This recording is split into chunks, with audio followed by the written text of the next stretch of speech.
The reason I didn't bring that down sooner was, I guess just because I didn't bring it down, I meant to, but it definitely makes a better, I can lock some tools up in there that I don't need a lot, that I don't really want to pack back and forth every day in the rain. And I can charge batteries, and I can keep nails dry, hardware organized. It should have been here a while ago, and it gives me a dry place to stand and put my rain gear on. So there that is, and I just discovered, I got into a project at home yesterday and pulled out my battery saw and got called away. So it's still there. So whatever I do with a skill saw today is going to be with a cord. And on today's menu is those top purlins. Basically just dial the roof in and get it ready to sheet. So it's probably going to take a couple days, I'm guessing, just all the climbing around. I've got wall line stuff to deal with the bottom purlin, get all that tied together and get the gable blocking in, figure out what I'm doing in the middle. I'm not going to worry too much about a scab or a gusset across those right now. Whatever I decide to do, I'll do when I sheet across there, now that that material is decided more or less. But what I am going to do is plank across these purlins here so I can sheet that upper gable and tie that together the way that I'm going to. And I have somewhere to start the sheeting if I want. But I'm trying to knock out all the high work while I have the roof open so that I don't have to do it all off of a ladder, because it's way quicker to do it now while I can reach it. So I'll do that and see where it gets me.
All right, so it's slack enough so that if it does slip, it'll fall, but not too far. But also, I gotta go set that end first because this end needs to come up and I need to screw it into that. So I'm gonna run down and run up over there, shove it down and screw it into position, and then come back. And to finish my statement, I needed to leave enough slack so I can unhook it over there so I don't have to go back.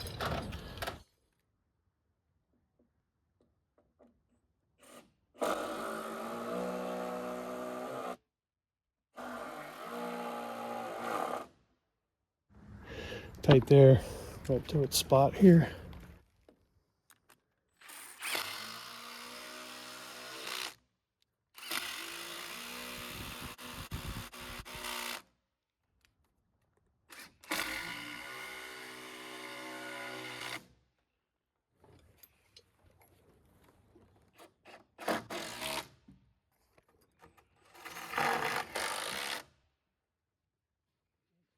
All right, measured down 5.5 for another purlin, squared off of the 8/12 side.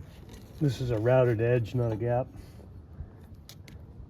Well, it's a gap, but a routed gap. So that's that, because we want this to run through there with the points matching up and intersect that. And then looks like the saw needs to be set at about 16 degrees, and that'll expose what I was talking about a couple of videos ago when I just set this beam. This is a little high, so I'm going to have to relieve the corner of that to get this to go by.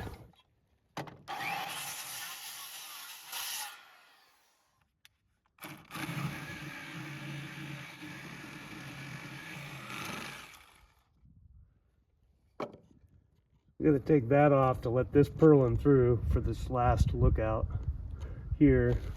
That'll contact that, and then the low pitch one will enter at the break point, or fall back from the break point.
You can't see any of that. That's fitting okay. I gotta push it down over there. Got a bad angle to film, so I'm not gonna.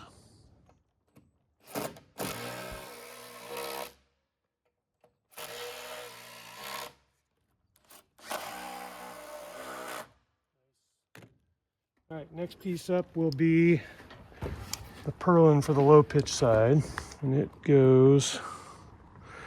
This comes up past the plane of that roof somewhere in there, so this purlin's going to go there. I'll jump the roof decking over it to some sort of steeler at the ridge.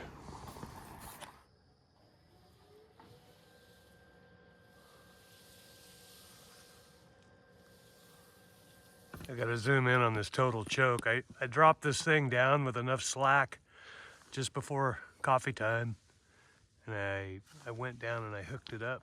I left my remote up here. I don't know if you can see it. Let me zoom in on this camera. That is my extension cord connected to my saw down there. I wonder, I know it's not tied off. Let me see if I get lucky. Oh, I did. All right. See, it'd be a trip. Yeah, we're good.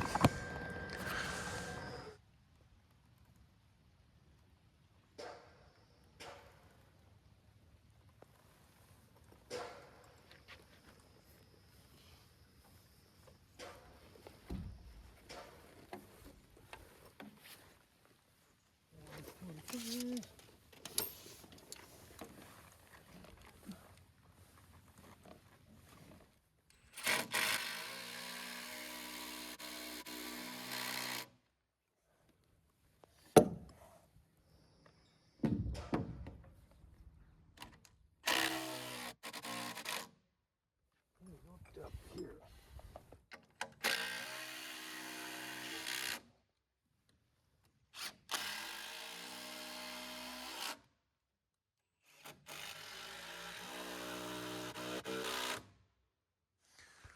All right, missed all that. Double bounced the on button. That's tied in there. That's correct. We're gonna go roll this middle purlin next, and then bring that middle purlin from the other side up a little bit, and then set up at the other end and do that side. I'm gonna take these planks, I'm just gonna drop them from up here. Oh, you know, maybe I can. Maybe I can grab them with the, I've got enough room to grab them out with the crane. I'll do that.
I don't know if I've showed this before, but it's just a pair of vice grips with a pear ring welded onto it. I originally built that for siding some big barn gables with tin. I had a guy up on the roof, and we could hook onto that, and he could pull the longer sheets up. How tall were they? They're pretty tall. I don't know, 16 feet. Anyway, he could pull those up. It just made it a lot safer for the guys on the plank. And just handy enough.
ladder to wedge that corner in under the rafter. It's really close. That was a little bit of a struggle until I figured out that I had this strap on the wrong side of the wall. It came in on the inside of the sill, which I needed to do to pick it up. So what I did was I ended up swapping that strap to the other side, and it's gone in pretty slick now.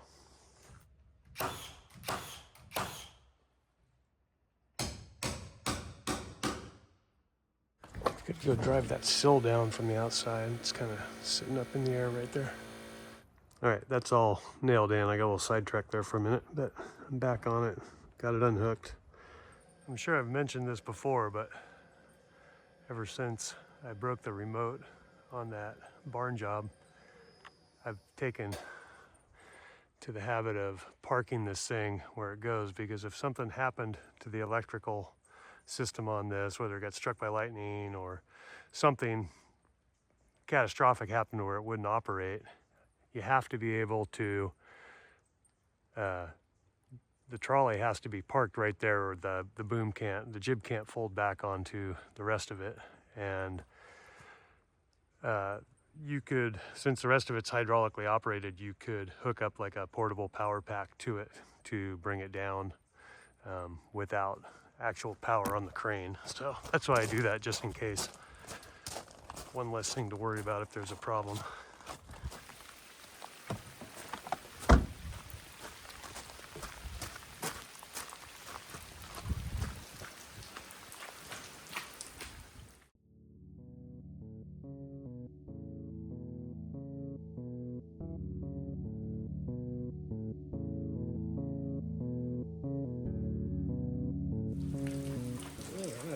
Old day here. We are going to start with blocking off that wall line there up to the first purlin. Part of it we'll do now. There's a little strip of plywood that we'll put on out there later when we're siding. I'm not going to bother setting up something so I can reach out there and get that. It'll be done later. And then we're going to lay the first couple of roofing boards up those false overhangs so that we can frame those little cheek walls. And then once we do that, we'll figure out what's next. I don't know what it'll be. Maybe the wood will get here.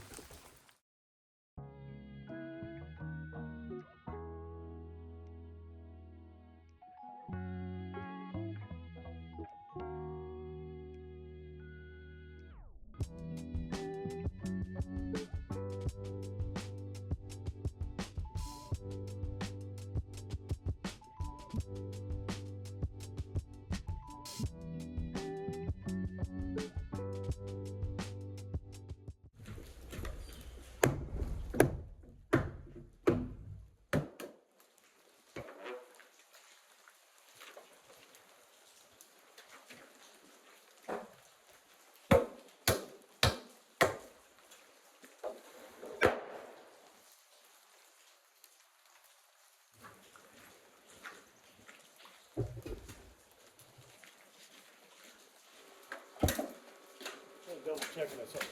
I don't need a plank on this side. I can do this side off of a ladder. It's kind of a knee-jerk thing to do. I have to put one in over here. I have to put a plank in so I can get out here and do this and then start all that. But I also have to keep it out of the way because I want to do these cheek walls next. So I think I'll probably just do this block off from, oh, you know what I could do?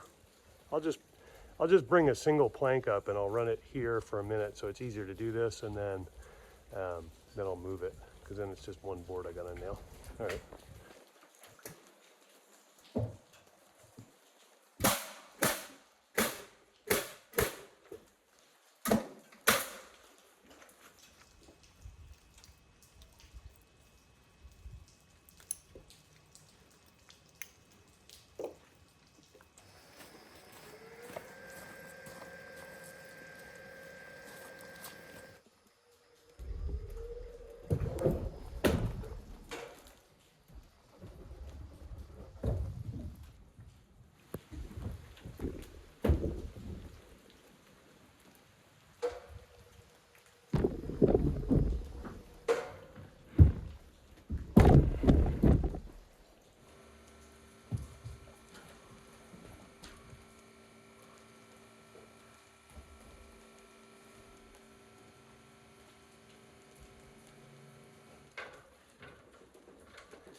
That plank is a waterlogged 19-foot, 1.75" by 16 LSL.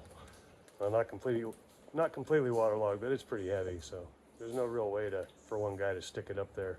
All right, here's what I'm doing. I'm building up. There's a 2x4 on edge and then a 2x12 on edge, and the 2x12 goes up several inches past the bottom of that outside purlin at the wall line. And then once the roof's on, we'll put a nailer underneath the roof sheen since it's solid 2x decking, and then we can put either bats or rigid foam in there, whatever we decide. Probably rigid foam would be better.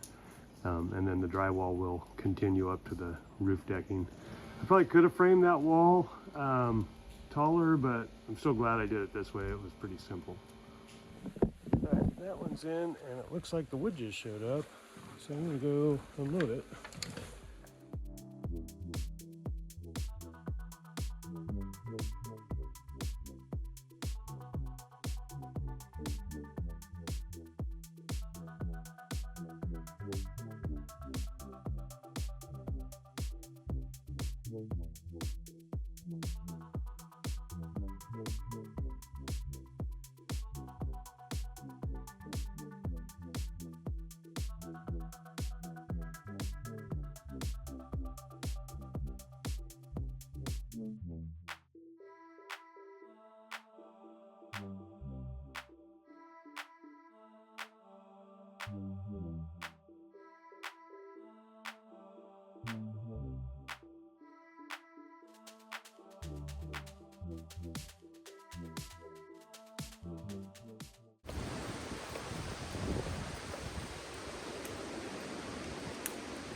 Wind is just howling.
This thing just a weather vane out there. It's getting pretty stiff.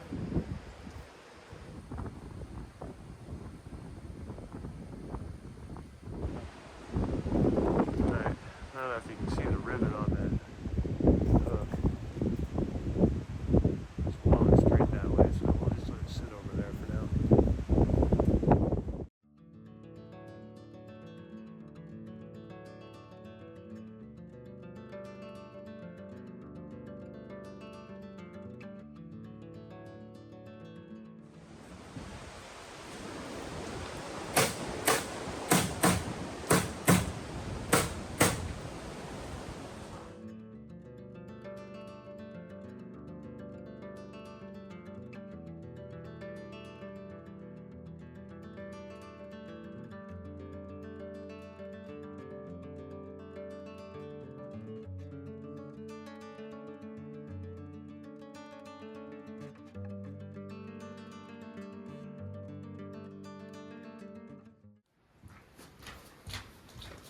Crazy weather day here. It's blowing pretty good.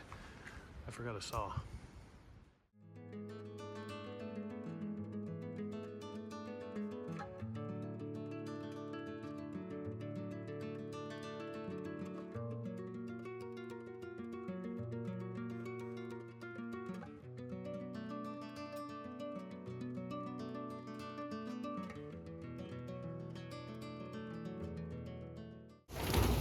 Man, it's really hard to film today. I've got that side up in there. Got the top block now. I cut all the blocks for the other side. Not sure if I'm going to get up there. We set up a tarp. I'm going to go out and start routing decking boards, roof decking boards, and see where it gets me.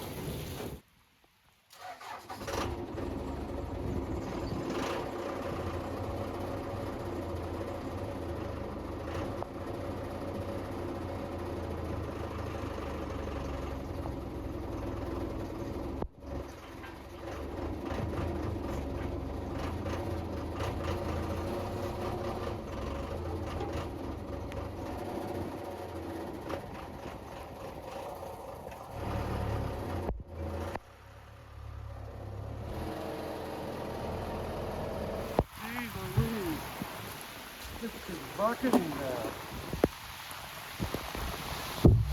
Not quite sideways. Chucking down, I think is what they call that.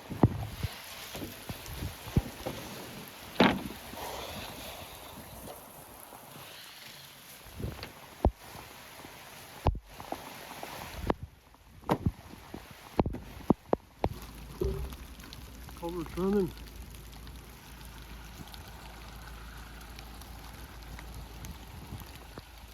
Out of that last load of pit run there, we got some pretty nice landscaping rocks. I don't know, 15, 18 inches.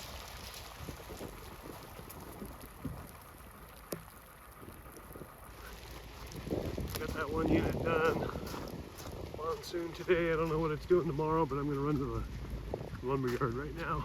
Grab some beams so I can cut them into chunks this weekend here.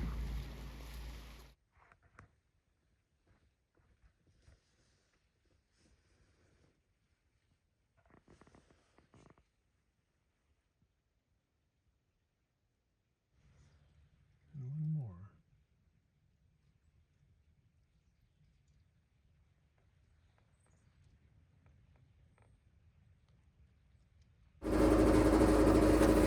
Alright, no rain today, but you still got to wear your rain pants because your nail bags are soaking wet. Then get soaked. We're going to set up another unit for routing over there.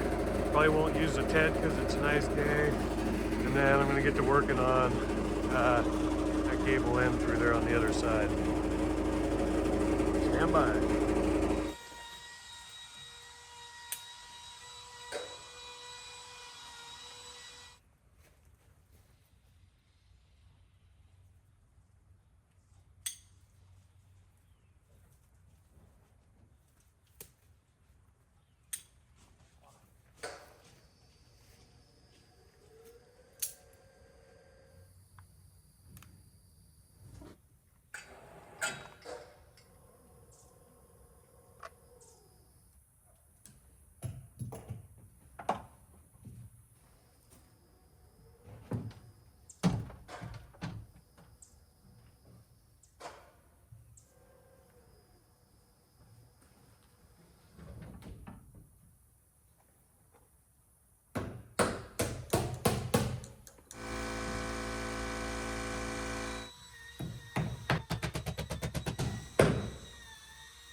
All right, Gable sheeted out there, shot off, and I've set the scaffolding up again a little differently to get these Gable blocks in. I'm gonna kind of try to frame this section in.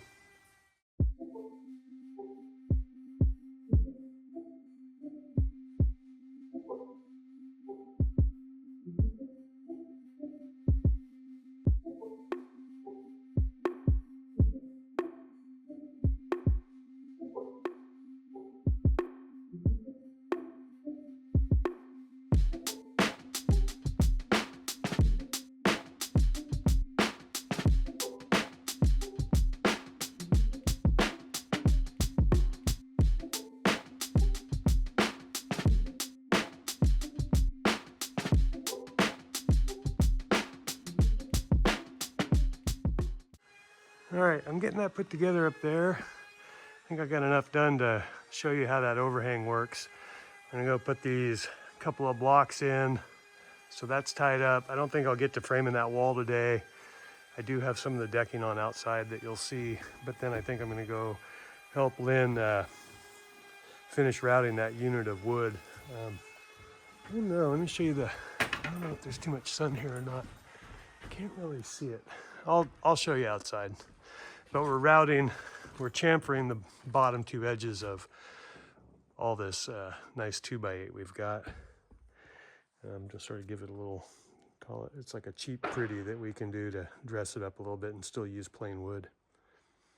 Okay, I am up here trying to get you guys a better idea of what's going on here. I finished that side, or got it closer to being ready to sheet, and I came over here and worked on this side, but it's probably a better one to shoot this video from, because we have this as a example. So essentially this is a little steeper than our main roof. This is a 12 and 12 or 45 degrees with maybe a 512 on the back, and that's a 2-foot overhang or so, maybe 1 foot, and then this is about a 4-foot overhang.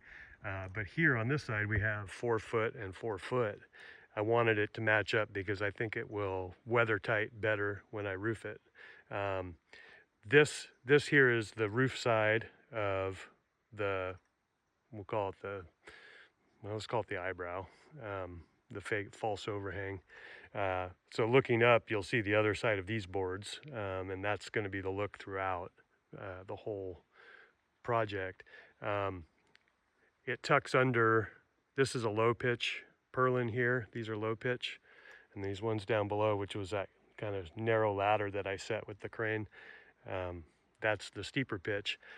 These boards are on top of that. They tuck under this one. I had to cut that one out. I wish I had done it first, but I didn't look that far ahead. It wasn't that big of a deal. It took a few minutes, but I got it. And then these boards continue through. So looking up from underneath, it's all unbroken. And it'll match the other side. So then this will cover up here with the roof assembly up here. But here I'll be able to fill in this corner and then put a false wall from, so this purlin here will be fully exposed. These purlins here will be exposed from down below in the same fashion as these are, with the same boards. But I'll put a little corner block in there and then put probably a 2x12 from the inside of the sub barge here, creating a small mini gable in that voided area, and that'll give me a place here for this roofing to come up underneath and have an end wall flashing that turns up without having to crawl clean up in there. It's gonna be kind of tough to get up in there when I roof it. So, and the outside, all the eave metal or barge metal will come together, and I can stick a piece of flat metal flashing in there to make up that difference, so it'll all be weather tight. So it looks weird now, but it'll all come together and I'll get some better shots of it.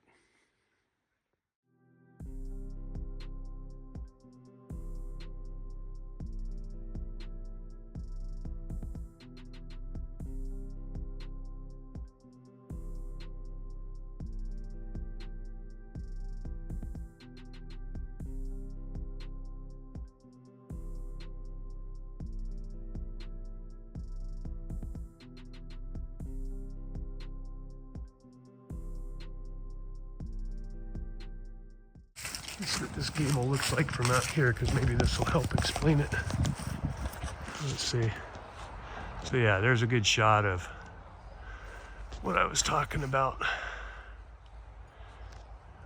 This kind of makes that 812 there, a couple big windows, There's that lower pitch up there, and then you can see where the two come together, and I'll have a little triangle filler in there, and that'll be a false wall. But all the flashing should come together real clean and be weatherproof.